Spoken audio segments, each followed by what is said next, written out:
It's a few days after the Boston Marathon, and I had videographers on the course right before and on Heartbreak Hill, and I'm excited to share their footage with you and my analyses of the running form of winner Sisay Lemma, second place Mohamed Esa, and third place Evans Chebet. I'm Jae Gruenke, founder of The Balanced Runner, and I've been helping runners and triathletes from beginner to Olympian improve their form and performance since 2003. People run really differently, and that's always part of the story in how a race plays out. It's obviously not the whole story, but it's a significant component. So let's take a look. A quick look at Lemma from the side shows a forward lean and compact arms. And then if we look in closer and slower, you can see he keeps his hands very close to his chest, and the action also is not very big.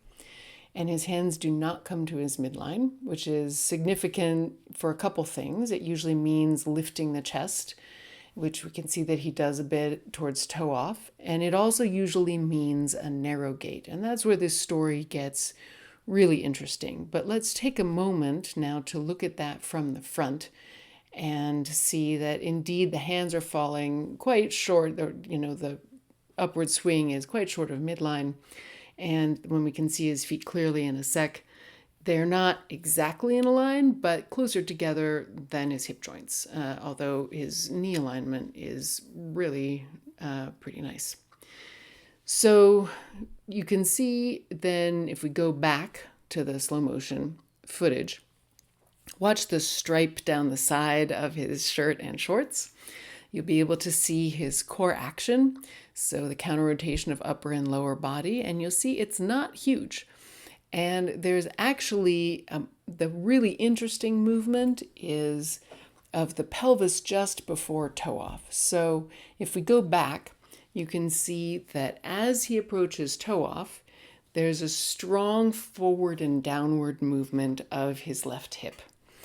And so that puts his pelvis and upper body turning the same direction at the same time. That happens around this time in the gait cycle for everybody, inevitably. But for him, because the counter rotation isn't strong and that action is quite strong, it impacts his legs. And so with his big pronation, which is pretty common in squishy super shoes, it will magnify just about anybody's pronation, it looks like he's rolling rapidly to the inside of his feet, and he is going to take off not from the tips of his big toes, but a bit from the insides. And watching the front view when he runs, again, that's kind of what you see. But when you look from the back here, you see that just after his feet leave the ground, they rotate in the air, which is super interesting. And that's the moment when the pelvis is making that strong push towards the new swing leg. So coming off the left foot, making a strong push towards the right. And what's happening there is that the pelvis is internally rotating the thigh at that moment. And what that suggests to me is that actually, if he were not in super shoes, in all likelihood, we wouldn't be seeing the big pronation and the bit of foot external rotation at toe off, and he'd be coming much more strongly off the tips of his toes. And it also points us to why his form was really perfect for his race strategy, or the other way around. He picked the perfect race strategy for his form. Because with a really compact arm carriage like that, pretty high, and even with the hands turned a little bit as though to turn the palms face upwards, so that it's really like the last knuckle of his little fingers that are leading the downswing instead of the side of the hand. That makes it hard to really push with the glutes or create a big ground reaction force. So it's kind of the opposite of Helen Obiri's strategy for using her upper arms. It's very efficient. It raises the center of gravity, makes a runner more unstable. That is easier to put into motion and keep into motion, easier to be just falling forward. And so it lets him just lean into his speed, create that big gap that he created in the race, and then not spend any more energy than necessary to sustain it as much as he could.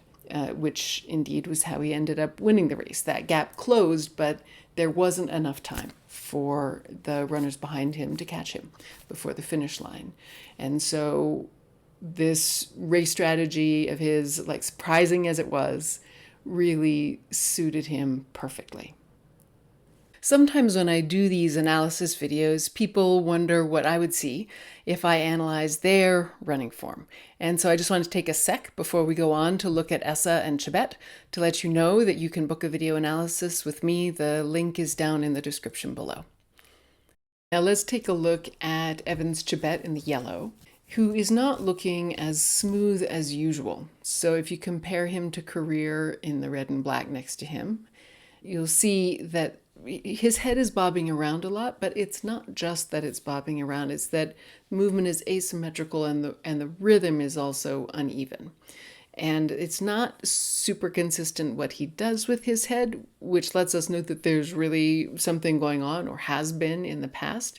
But in general, you'll see the pattern is, even when he's not looking at his watch, that his head goes down more when he is landing on the left foot, and then rapidly up a little bit and to the right in order to land on the right foot. So you can see this from a few different angles. And here, coming into the frame, you can again see that same pattern. And look at his left shoulder. You can continue to see it even when he pushes off that foot. So if we look at that again, compare him to the runner immediately behind him. So his upper body turns to the left, and you can see his left shoulder, his far shoulder. And then when he pushes off his left foot, his upper body should turn so that you can no longer see his left shoulder. And that's what happens with the runner behind him, whose stride is almost exactly the same in exactly the same place. But with Chebet, it doesn't. And so this almost certainly connects to what we know about him coming into this race, is that he struggled with a left Achilles tendon problem. And his coach said he was fine for this race, and maybe he's feeling fine, but this movement pattern was there, but only barely so when Chebet won Boston last year. So you can see he's turned a bit more to the left than the right, but nothing like the asymmetry we're seeing this year. So that's his right foot support. And then when he comes onto the left, you can see how much more turned he is to the left. This is probably what we would call a compensation related to his Achilles injury, in that he is trying to avoid getting into the position where the Achilles needs to shorten, which will tend to be when it's painful, but it backfires the way all compensations do by pushing his weight down and back and making it harder to shorten the Achilles, more stressful. So the process of recovering fully from injury means reversing this sort of form change throughout the whole body and not just local tissue healing. And given how well he ran this year, hopefully he'll be able to do that and continue to run and perform fabulously. Here's Mohamed Esa, who actually came in second, coming down Boylston Street like a house of fire. You can see how dynamically he's using his arms. Different movement strategy, different race strategy from Lemma. And how symmetrically he moves, not perfectly, but close. How well his legs and feet are aligned. We're not seeing that overpronation. And just a general impression that he's a very springy runner. So now let's look at my slow motion footage and see if we can learn more about that. Looking from the side, you can see he's very springy and dynamic. If we look again, you can see he's got a very high back kick, very big leg action. We have a sense that he's in the air, maybe more than other of the male elite field. His back is really long, and there's a sense that all of his extensor muscles that stretch you out, that give you spring, have a really dynamic level of tonus in them. So in that trade-off between power and efficiency, he's slightly to the power side rather than to the efficiency side, which is again where we saw Lemma. There's something really interesting going on with his feet. He seems to be performing the miracle of staying really springy and not sinking into squishy super shoes. I don't know what shoes those are. I don't care. But there is, if we focus in, you can see that there's this interesting double pulse when his foot leaves the ground. So his foot snaps very rapidly into plantar flexion. So like a dancer pointing their foot, then ever so slightly bounces back the other way in the air, and then again into plantar flexion again. And this is definitely a shoe thing. I see all sorts of interesting stuff happen with shoes after leaving the ground. So I don't know quite what the deal is here, but I'm pretty confident from the way that he runs that this is a man who knows how to use his big toes, and he's able to make the most of, whatever rocker might be in the shoe, and that is so helpful to runners who don't know how to use their big toes for getting forward for a longer stride and a really good toe off from the big toe. So he probably already mastered that without any technological help. All right, one last thing I want to look at with Esa here is his core action, because I mentioned at the outset that his gait is appropriately wide and we're not really seeing any excessive pronation. And the reason for that is because of how he's moving his core to shift his weight from leg to leg. So take a look at his bib and see how it tips from side to side, turning a little bit. That's because of the counter rotation of his rib cage and his pelvis. So it makes it really pretty easy to see.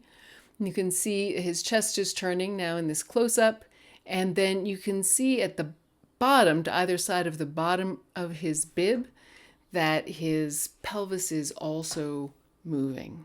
So that's a very powerful action, as Lemma's was powerful. Maybe a little more rotation involved in this one.